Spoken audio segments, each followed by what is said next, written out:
안녕하세요. 이음아이 발달심리상담센터 이쌤입니다. 오늘은 플로타임 발달 놀이치료로 만나본 햇살이의 치료 후기를 남겨보려고 하는데요. 햇살이는 저와 신나게 놀 때 방긋방긋 잘 웃어서 제가 햇살이라는 가명을 붙여보았는데요. 여기 공개되는 자료는 어머님의 허락하에 올려진 것이고 많은 부분들이 좀 약간 두리뭉실하고 블러 처리가 되어 있음을 조금 미리 밝힐게요. 햇살이를 간단하게 소개하자면 햇살이는 2018년생이고요. 저와 플로타임 주 1회 약 7개월간 진행하였습니다. 두 돌 직후 어머니께서 발달 지연을 느끼고 병원을 통해서 발달 지연과 자폐 스펙트럼 판정을 좀 받으셨다고 해요. 이제 병원의 권유로 이제 ABA를 기본으로 해서 언어, 인지, 감통 치료를 받으셨다고 해요. 그런 과정을 통해서 의사소통이 전혀 되지 않았던 햇살이가 이제 조금 의사소통이 된다고 느껴졌고 이제 단어 수준으로 몇 마디 표현도 가능해졌다고 합니다.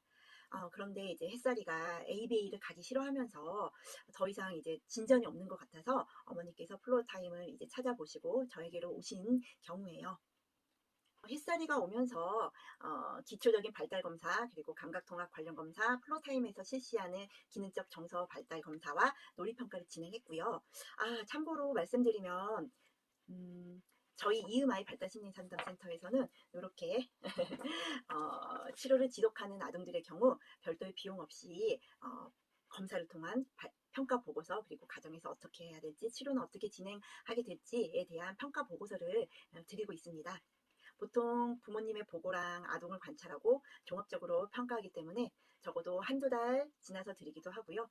그 사이에 아이가 또 변해서 또 열심히 또 수정을 해서 드리기도 합니다. 평가보고서 예시입니다. 아이들의 발달지수, 개인적 차이 분석, 기능적 정서 발달 평가와 앞으로의 치료 계획, 가정에서의 교육 내용을 담고 있습니다. 검사 결과를 자세히 말씀드리기는 어렵지만 제 치료 이전 이제 ABA 감각통합 언어 치료를 하고 있었음에도 불구하고 어머니께서 햇살이에 대해서 잘 모르고 있는 부분도 있으셨어요. 바로 이제 햇살이의 신체 기능 그리고 운동 협응 기능 그리고 외부 자극을 받아들이는 특성 같은 거였는데요. 이 부분에 대해서는 담당 선생님과 다시 협의를 통해서 다시 좀 코칭을 받으시라고 또 말씀드리고 저는 또 저대로 가정에서 실시할 수 있는 것들 그리고 치료실에서 제가 할 수 있는 것들을 열심히 또 충실히 또 수행하였죠. 지금 그래서 햇살이의 변화를 보여드리면 아쉽게도 좀 신체와 감각통합 부분 조금 통치 아우를 수 있는 사회성 부분은 약간 좀 더디게 가고 있습니다. 하지만 초반 흔들거리고 자세를 잡지 못했던 몸은 점차 이제 실행하는 부분들이 나아지고 좀 더 단단해지고 있고요. 가장 많이 바뀐 부분은 언어와 인지, 사회적 의사소통 부분입니다. 보면 언어 표현과 언어 이해가 좀 상승되었어요. 쉽게 말하면 수용 언어, 표현 언어가 이제 상승된 거죠.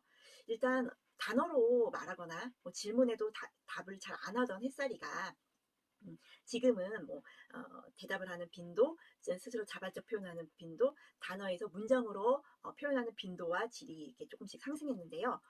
가장 중요한 건 추상적 사고, 그리고 상징을 언어 혹은 몸짓으로 표현하기 시작했어요.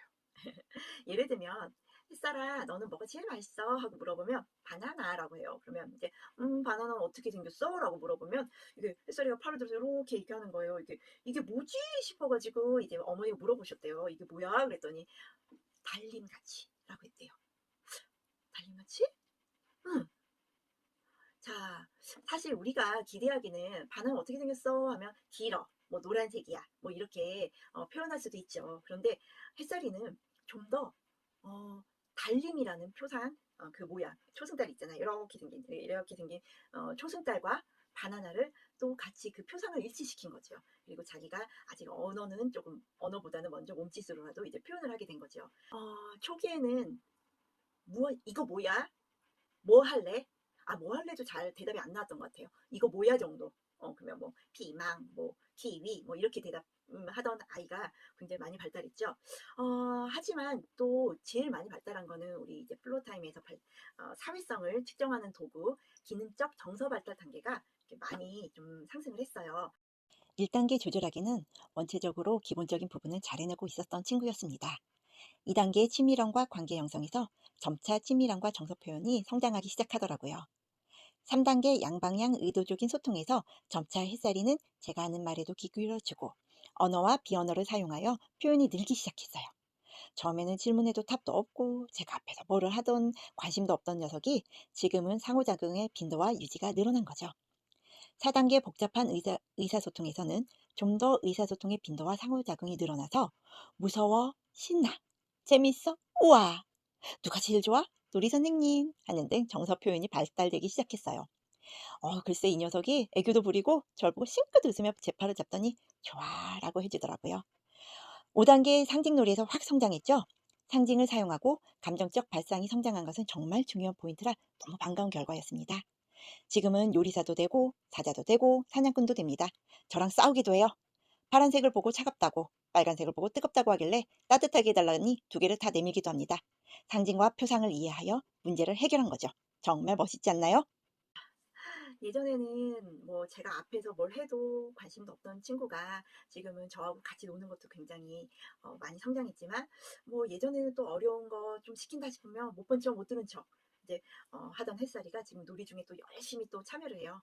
이유는 이제 놀다 보니까 이게 자기가 뭔가 과제를 수행한다는 걸 잘 모르고 그냥 신나게 하는 거죠. 그래도 눈치가 굉장히 빨라가지고 또 뭐 좀 시킨다 하면은 또 한 번씩은 또 못 들은 척 하긴 하지만, 요즘에는 그래도 열심히 좀 참여하는 편입니다. 물론 아쉬운 점은 있습니다. 일단 복잡한 의사소통에서 표현 언어와 표현 언어의 빈도와 질이 좀 늘었다고 하기는 하지만, 좀 더 언어가 또래 수준에 맞게 세련되어져야 하고요. 몸이 아직 다잡아지지 않은 만큼 이 조음 기관도 지금 아직은 성숙이 덜 되어서 이제 말이 길어지니까 이제 제가 잘 못 알아들을 때가 있거든요. 이제 짧게 짧게 단어보다는 아무래도 문장으로 이제 하니까 뭐라고 이렇게 되더라고요. 이제 그래서 이제 조음 활동도 조금 더 잡아줘야 되는데, 이 부분들은 이제 신체 기능을 올리기 위한 활동과 대화가 더 많이 할수록 좀 더 나아질 거라고 기대하고 있습니다. 그리고 이제 또한 이제 활동에서 이제 자세 유지, 제소 근육의 몸 사용이 더 촉진되어야 됩니다. 이런 몸 사용은 또 나중에 또 자세히 왜 필요한지 또 말씀을 드릴게요. 일단은 놀이에서 왜 이런 몸 사용까지 이제 신경을 쓰느냐? 음, 당연히 이제 몸과 협응 이제 이런 것들은 주의 집중이라던가 앞으로의 생활을 하는데 굉장히 중요한 부분이기도 하죠. 놀이에서 이제 어떤 부분을 할 것인지 이제 세심하게 신경 쓰고, 아 요런 활동들이 필요하겠다라고 생각하고 있다가, 놀이 주제에 맞게, 그때 놀이 주제에 맞게 아동이 이제 몰입도가 깨지지 않게 자연스럽게 이제 넣어주는 거죠. 그 활동이 꼭 똑같은 활동이 아니라 유사한 패턴으로 비슷비슷하게 이제 들어가는 것뿐이죠.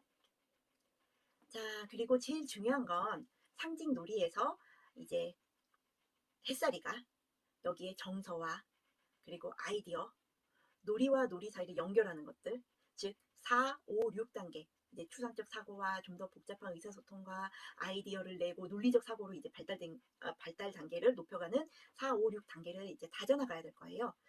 어, 그 과정에서 이제 언어, 비언어적 의사소통, 그리고 표현, 그리고 이제 사고하는 것들이 좀 더 단단히 다져져야 될 것입니다.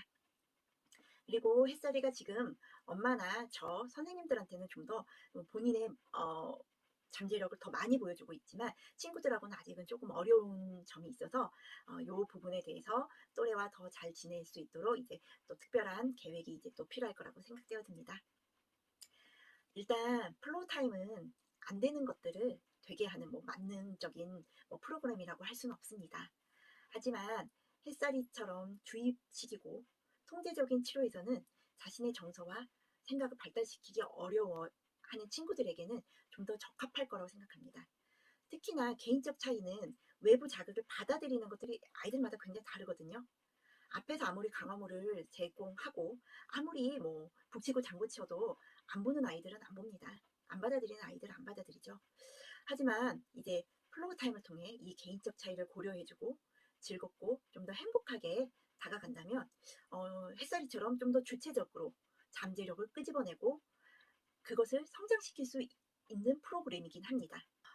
이렇게 아동의 개인적인 특성은 이제 무시된 채로 이제 어떤 좋은 것들을 아동에게 이제 흡수시키기 위해서 이제 과제를 계속 이제 제공하죠. 그러면 이제 개인적 특성을 무시된 채 제공되는 과제들이 과연 다 흡수가 될까요?